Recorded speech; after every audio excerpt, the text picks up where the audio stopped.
lipunan. Sila'y masasalamin sa kanilang mga tungkulin sa tahanan at ang kanilang boses ay tila nauupos sa likod ng mga tradisyon.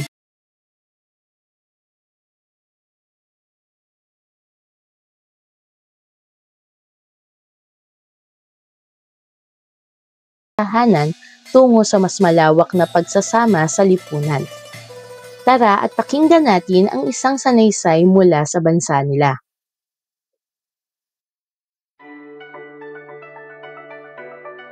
Ang bilang ng populasyon ng kababaihan sa mundo ay 51 bahagdan o 2 bahagdan na mataas kaysa kalalakihan.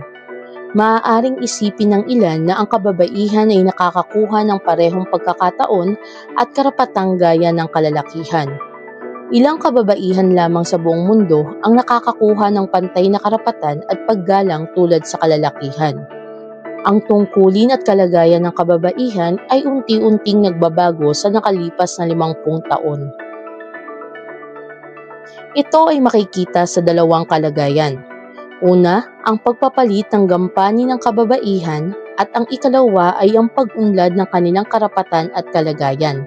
Nakikita ito sa Taiwan. Ang unang kalagayan noong nakalipas na 50 taon, ang babae sa Taiwan ay katulad sa kasambahay o housekeeper.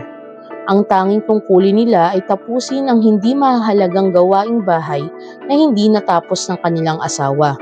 Ang mga babae ay walang karapatang magdesisyon dahil sa kanilang mababang kalagayan sa tahanan.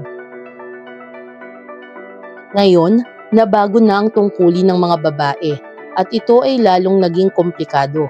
Sa bahay ng mga Taiwanese, sila pa rin ang may pananagutan sa mga gawaing bahay. Ngunit sa larangan ng trabaho, inaasahang magagawa nila kung ano ang nagagawa ng kalalakihan. Sa madaling salita, 2 mabibigat na tungkulin ang nakaatang sa kanilang balikat. Ang ikalawang kalagayan ay pinatutunayan ng pagtaas ng kanilang sahod, pagkakataong makapag-aral at mga batas na nangangalaga sa kanila. Karamihan sa mga kumpanya ay nagbibigay ng halaga sa kakayahan ng babae at ang mga kinauukulan ay handang kumuha ng mga babaeng may kakayahan at masweldohan ng mataas. Tumataas ang pagkakataon na umangat ang babae sa isang kumpanya at nakikita na rin may mga babaeng namamahala. Isa pa, tumaas ang pagkakataon para sa mga babae pagdating sa edukasyon.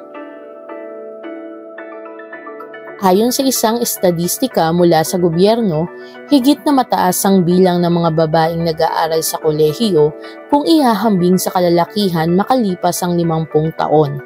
At ang huling kalagayan ay ang pagbabago ng mga batas para sa pangangalaga sa kababaihan ay nakikita na rin. Halimbawa, sa Acton Incorporation, isa sa nangungunang networking hardware manufacturer sa Taiwan, ginawa ng 1 taon ang maternity leave sa halip na 3 buwan lamang. Ang gobyerno ng Taiwan ay gumagawa na ng batas sa pagkakaroon ng pantay na karapatan upang higit nilang mapangalagaan ang kababaihan. Bilang pagwawakas, naiiba na ang gampanin ng mga babae at higit itong mapanghamon kung ihahambing noon. Ang kanilang karapatan at kahalagahan ay binibigyan na ng pansin, ngunit hindi ito nangangahulugan na ang mga babae ay tumatanggap na ng pantay na posisyon at pangangalaga sa lipunan. Mayroon pa ring mga kumpanya na hindi makatarungan ang pagtrato sa mga babaeng leader nito. Marami pa ring kalalakihan ang nagbibigay na mabigat na tungkulin sa kanilang asawa sa tahanan.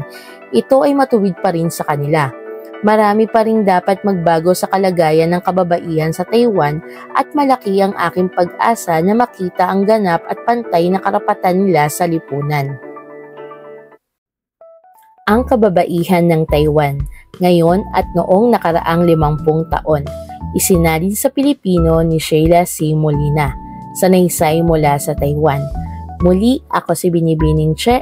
Maraming salamat sa pakikinig. Huwag kalimutang isubscribe ang aking YouTube channel para sa mga susunod na aralin sa Pilipino. Paalam!